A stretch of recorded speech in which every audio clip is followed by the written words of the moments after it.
Assalamualaikum warahmatullahi wabarakatuh. Nama saya Nina Febrianti, NIM 2019-057.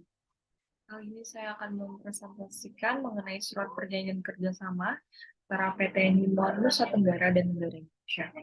Pada hari ini, Rabu tanggal 17 September 1986, kami yang bertanda tangan di bawah ini, nama Arnold Dirgantara, pekerjaan pengusaha, jabatan, CEO, alamat Jalan MH Tamrin nomor 28, Kota Jakarta Pusat, bersama-sama bertindak untuk dan atas nama PT Newmont Nusa Tenggara dan untuk selanjutnya disebut pihak pertama.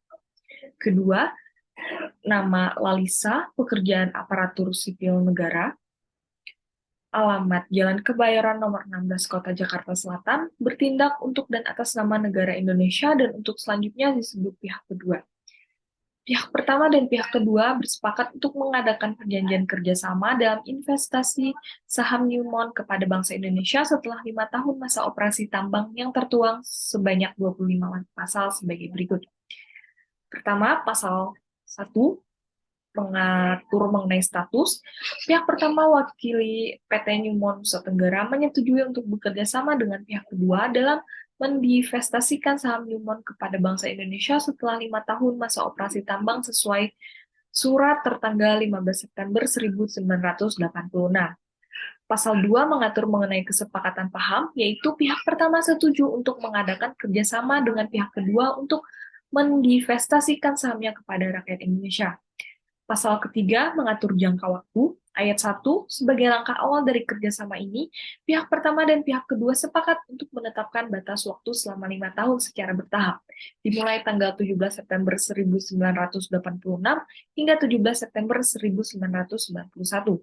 Ayat 2, setelah kerjasama berakhir, pihak pertama dan pihak kedua akan mengadakan evaluasi penilaian kerjasama sebagai bahan pertimbangan untuk menetapkan perpanjangan jangka waktu bersama.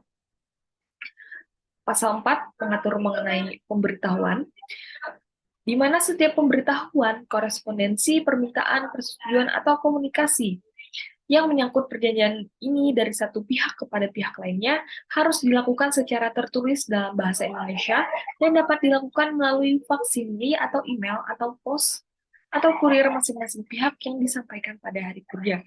Pasal 5 mengatur sasaran divestasi saham, di mana pihak pertama bersedia mendivestasikan mayoritas dari sahamnya kepada masyarakat Indonesia dan sisanya akan divestasikan ke luar negeri melalui rekan bisnis pihak kedua di luar negeri dan pihak pertama yang telah menyetujuinya. Pasal 6 mengatur mengenai anti suap dan anti korupsi. Pihak pertama dan pihak kedua dalam menjalankan kewajibannya berdasarkan perjanjian ini wajib tunduk terhadap dan bertindak dengan cara yang konsisten dengan klausula anti korupsi. Pasal 7 mengatur harga kontrak. Ayat 1, jumlah harga kontrak tersebut dalam pasal 1 perjanjian ini adalah sebesar 83 juta rupiah yang dibebankan pada dana APBD. Ayat 2, dalam jumlah harga kontrak tersebut di atas, sudah termasuk segala biaya operasional yang dibutuhkan dalam kerjasama antara pihak pertama dan pihak kedua. Ayat 3, harga kontrak pekerjaan tersebut dalam ayat 1 ini dilaksanakan berdasarkan dokumen pengadaan pada pasal 2 perjanjian. Pasal 8 mengatur mengenai pemberitahuan. Kemudian pasal 9 mengatur tempat kedudukan. Mengenai perjanjian ini dan segala akibat yang timbul dari perjanjian ini, kedua belah pihak telah memilih tempat kedudukan hukum yang tetap dan sah di kantor Kepaniteraan Pengadilan Negeri Jakarta Pusat. Pasal 10 mengatur alokasi saham perusahaan. Pihak pertama sepakat dengan pihak kedua untuk mengalokasikan saham perusahaannya sebanyak 51% untuk Indonesia partisipan. Pasal 11 mengatur mengenai kenaikan harga saham selama masa perjanjian kerjasama ini diawasi oleh Bursa Efek Indonesia dengan sepengetahuan pihak pertama dan pihak kedua. Pasal 12 mengatur mengenai pajak, di mana setiap pajak atas pembayaran dari pihak pertama kepada pihak kedua akan diberlakukan sesuai ketentuan perpajakan yang berlaku di Indonesia. Pasal 13 mengatur mengenai perubahan surat perjanjian atau kontrak. Perubahan kontrak disebabkan masalah administrasi dapat dilakukan sepanjang disepakati kedua belah pihak. Pasal 14 mengatur mengenai harga saham. Pihak pertama dengan bantuan dana pihak kedua menetapkan harga saham untuk Indonesia partisipan sebesar 20 juta rupiah untuk satu lot atau 100 lembar saham yang sudah diatur oleh Bursa Efek Indonesia. Pasal 15 mengatur mengenai klaim. Ayat 1, pihak pertama tidak diperkenankan mengajukan klaim dengan alasan apapun, kecuali bila terjadi hal-hal dengan klaim yang ditentukan oleh pemerintah. Ayat 2, pihak pertama sebagai pelaksana pekerjaan sanggup dikenakan klaim apabila kelak di kemudian hari hasil pekerjaan yang diserahkan ternyata tidak memenuhi persyaratan atau spesifikasi yang ditentukan dalam kontrak ini. Pasal 16 mengatur mengenai force majeure. Ayat 1, yang dimaksudkan dengan force majeure adalah keadaan yang dapat menimbulkan akibat terhadap pelaksanaan pekerjaan yang tidak dapat diatasi baik penyedia jasa maupun pemberi pekerjaan, karena di luar kesanggupan atau di luar wewenangnya yang berdasarkan pernyataan instansi yang berwenang. Ayat 2, yang dimaksud dengan force majeure dalam perjanjian ini adalah A. Bencana alam, huruf B. Tindakan pemerintah di bidang moneter, huruf C. Peperangan atau keadaan keamanan yang tidak mengizinkan untuk melaksanakan pekerjaan. Kemudian pasal 7 mengatur mata uang, tempat, dan waktu pembayaran. Ayat 1 diterima di rekening badan usaha pemerintah pada tanggal yang sama dengan tanggal jatuh tempo. Kemudian ayat 2 dalam mata uang rupiah. Pasal 18 mengatur mengenai perubahan-perubahan. Tidak ada perubahan, modifikasi, penambahan, variasi, atau pengesampingan dari perjanjian ini atau ketentuan apapun terkait perjanjian ini dapat dibuat kecuali dengan persetujuan para pihak secara tertulis. Pasal 19 mengatur mengenai kerahasiaan, di mana pihak pertama dan pihak kedua setuju untuk menjaga semua informasi yang berkaitan dengan pihak lainnya, dan perjanjian ini tetap rahasia dan tidak mengungkapkannya kepada siapapun, kecuali sejauh yang diizinkan oleh ketentuan dalam perjanjian ini. Kemudian pasal 20 mengatur mengenai risiko, bila mana selama pihak pertama melaksanakan pekerjaan pengadaan barang ini menimbulkan kerugian bagi pihak kedua, maka segala kerugian ditanggung sepenuhnya oleh pihak pertama. Pasal 21 mengatur mengenai pemutusan perjanjian. Ayat 1, pihak kedua dapat membatalkan secara sepihak surat perjanjian ini tanpa menggunakan pasal-pasal Kitab Undang-Undang Perdata setelah pihak pertama memberikan peringatan atau teguran tertulis.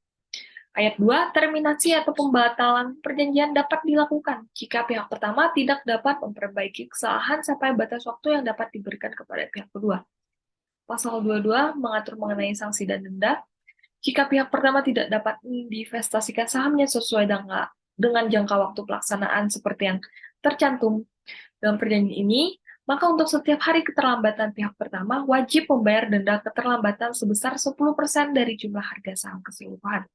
Kemudian pasal 23 mengatur mengenai penyelesaian perselisihan.